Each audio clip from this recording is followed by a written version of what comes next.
Senhor esteja convosco.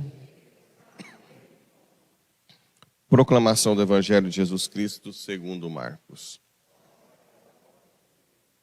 Naquele tempo, Jesus se manifestou aos 11 discípulos e disse-lhes: Ide pelo mundo inteiro e anunciai o Evangelho a toda criatura.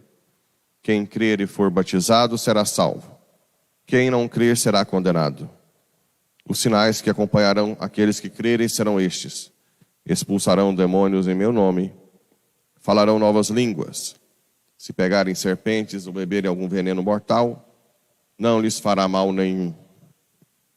Quando impuserem as mãos sobre os doentes, eles ficarão curados. Palavra da salvação.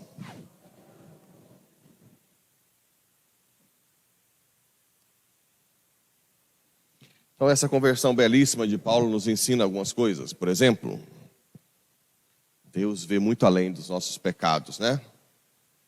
Ele era temido, perseguidor, mas Deus sabia que ele tinha um potencial enorme. Talvez só Deus sabia.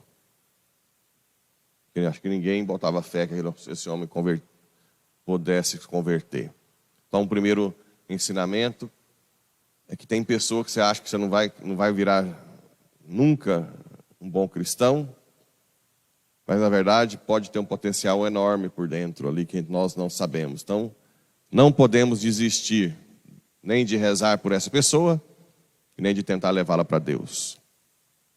Depois, nós vimos que Deus vai atrás, né? Claro que Deus quer sempre que a gente participe das conversões pelas nossas orações, mas Deus interveio. Paulo caminhando para Damasco, cai, dá um encontro pessoal com Jesus e cai. E Jesus pergunta: por que me persegues?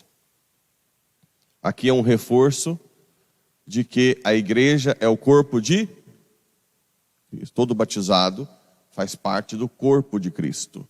Então, quem persegue um discípulo, persegue o próprio Cristo. Ele não fala: por que persegues os meus filhos ou os meus irmãos? Não. Aqui é uma das fontes fortíssimas para reforçar a igreja como o corpo de Cristo, sendo nós batizados, tendo como alma o Espírito Santo. Depois, Saulo faz uma pergunta: quem és tu, Senhor? Quem és tu? Tem muita gente que não conhece Jesus ainda, até hoje. E Jesus responde: eu sou Jesus, a quem tu estás perseguindo. Agora aqui vem uma posição interessante, para entender que Deus nos conhece muito mais que nós mesmos. Deus não fala: você quer se converter? Não, agora levanta-te, entra na cidade, e ali te será dito o que deves fazer, diretamente. Os homens que estavam juntos ficaram mudos de espanto. Saulo levantou-se, abriu os olhos, mas não conseguiu ver nada. Existem muitas pessoas cheias de si que acham que veem, e na verdade não vê um palmo na frente do nariz. Pela autossuficiência. Por se achar. Pensa um cérebrozinho desse aqui, nosso, diante de todo o universo. O que nós somos, se não fosse Deus, a misericórdia dele e o amor? O que nós somos, a não ser esterco, lixo? E quer andar aí com o nariz empinado, como se conhecesse algo. O homem só tem grandiosidade quando ele deixa seu intelecto participar do intelecto divino e Deus revela. Porque Deus fez tudo o universo. Nossa cabecinha é um ovo. Vamos ter humildade, né? Então aqui, toda a força, toda a presença de Paulo, toda a liderança, no final, foi canalizada na cegueira. Ele começa a viagem cheio de si, liderando, e termina sendo guiado. Aqui entra a kenosis, né? Para quem quer realmente uma conversão, você tem que deixar-se ser guiado. Que é difícil às vezes, né? E às vezes você tem que ser guiado porque você não quer ser guiado. Então você tem que deixar-se ser guiado. Você tem que estar sempre aberto a aprender. De vez em quando eu faço umas pregações, e às vezes quando eu estou mais tranquilo eu ouço pregações de padres aí, mas geralmente quase sempre eles fazem outras abordagens, né? Fala de outro aspecto. Então, não tem nada que esgota. Se colocasse 10 padres fazendo uma pregação de uma homilia, você ia aprender, claro, 10 padres que queiram, né, que queiram realmente a salvação das almas. Você ia ouvir um aspecto diferente em cada coisa. Não são antagônicos, né? Ah, mas aquilo ali fala... Não, um fala uma coisa, um fala outro aspecto, outro aspecto. Por quê? Porque a riqueza de Deus é inexaurível, inesgotável. O que nós padres fazemos? Fotografias, né? Seria... Um faz a fotografia da lua, outro do sol, mas o céu que está... Outro das estrelas de cá, o Cruzeiro do Sul... E você vai juntando. Você não pode achar que tudo é só aquilo ali, né? Então, cada um enriquece quando você está aberto a ouvir. É engraçado, lá em Roma, a gente vê cardeais que são muito dos santos, né? Ou até bispos, padres, santos mesmo, que quando ouvem uma palestra de um jovem qualquer, pega uma caderneta e anota. Fala, mas esse cara ainda tem? Diz, claro, tem um infinito para aprender. Então essa posição humilde sempre nos faz crescer.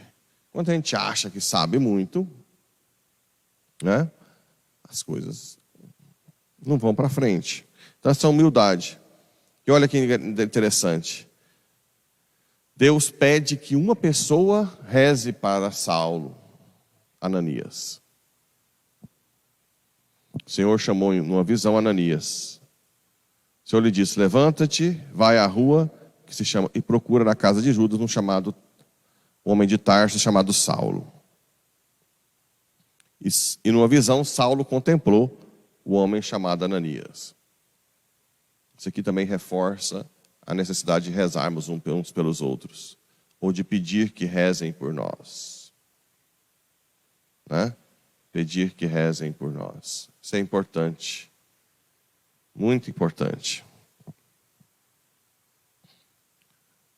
Ananias respondeu, Senhor, já ouvi falar, muitos falaram deste homem, do mal que fez aos teus fiéis.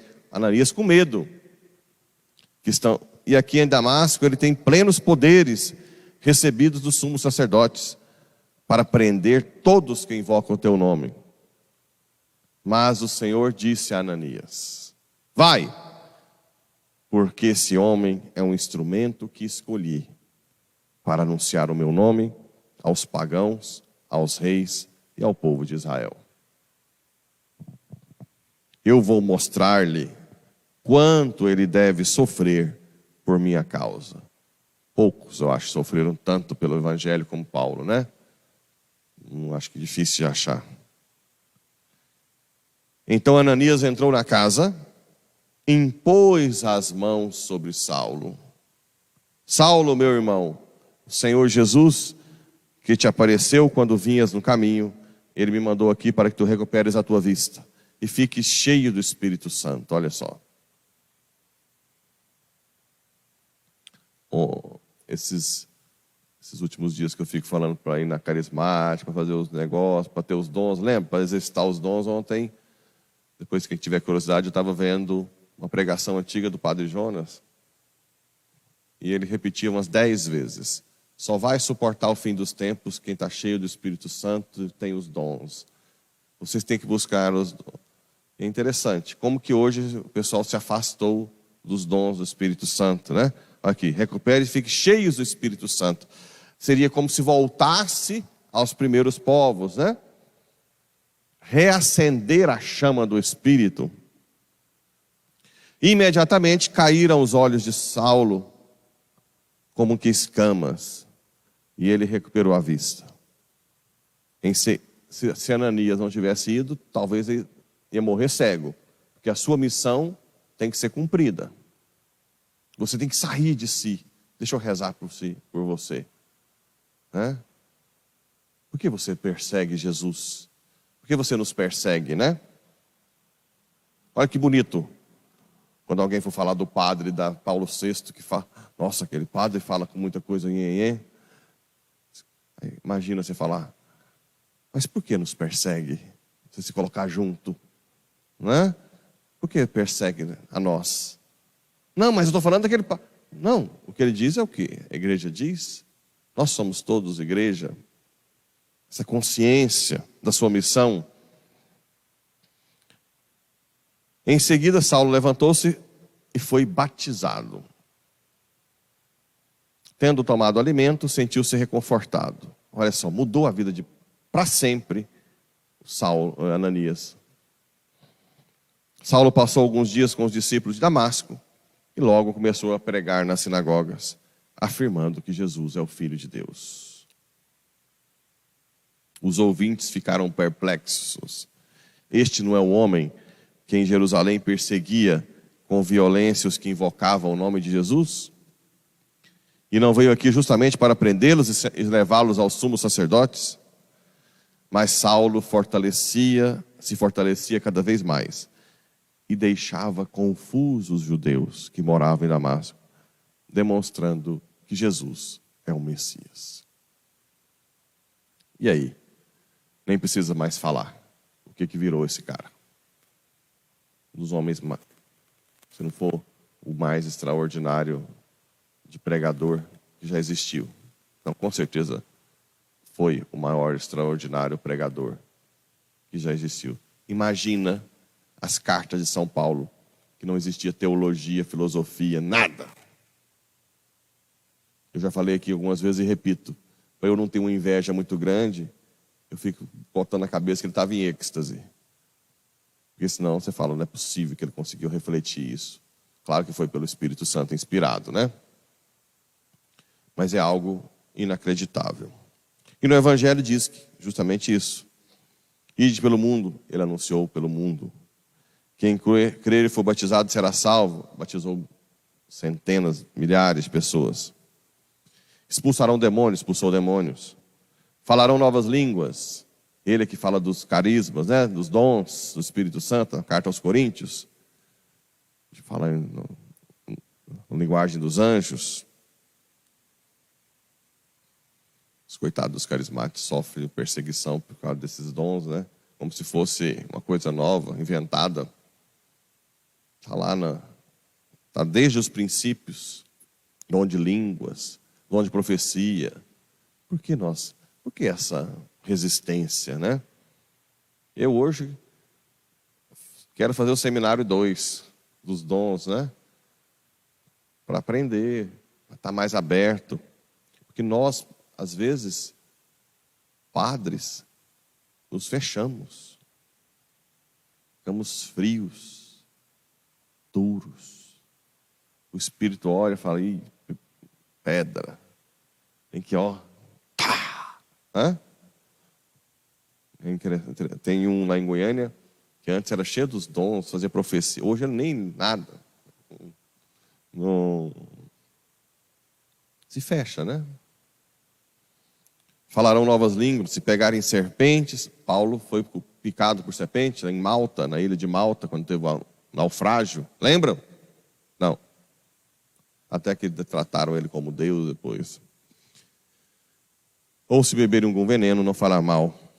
Quando impuserem as mãos sobre os doentes, eles ficarão curados. Quantos ficaram curados na mão de Paulo? Bem,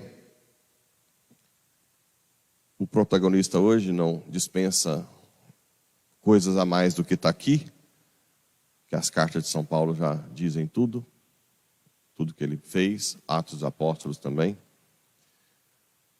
Eu tive a honra de fazer o retiro diaconal em Três Fontanas, Três Fontes, onde ele foi decapitado com os trapistas, não que os trapistas decapitaram, né? Lá tem um mosteiro trapista. E depois eu fui ordenado na Basílica São Paulo, fora dos muros,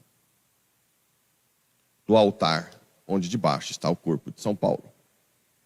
Acho que deve estar tá no YouTube lá, né? E interessante, eu fui pedindo para São Paulo que eu queria ser ordenado lá. Quando eu fui falar eu não sabia que altar papal não podia ser usado. Eu já imaginava. Aí, com as conversas lá, o responsável pela basílica disse: você sabe que o altar papal não pode ser usado, né, por uma outra pessoa? Eu disse: não sabia não.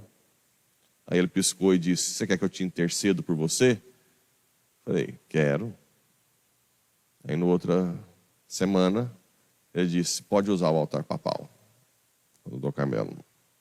Não, claro que não é que eu queria o altar papal, eu queria o altar que estava o corpo de São Paulo, né? E ali embaixo. Então, para mim, é um homem extraordinário, que eu tenho certeza que intercede por mim, que serve de exemplo, que eu queria um dia chegar na sombra dele, né?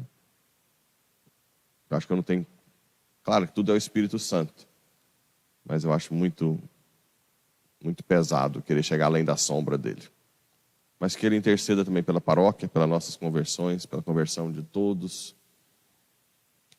Um homem extraordinário. Também tinha suas briras, né, desesperos, mas sempre colado em Jesus. São Paulo, rogai por nós.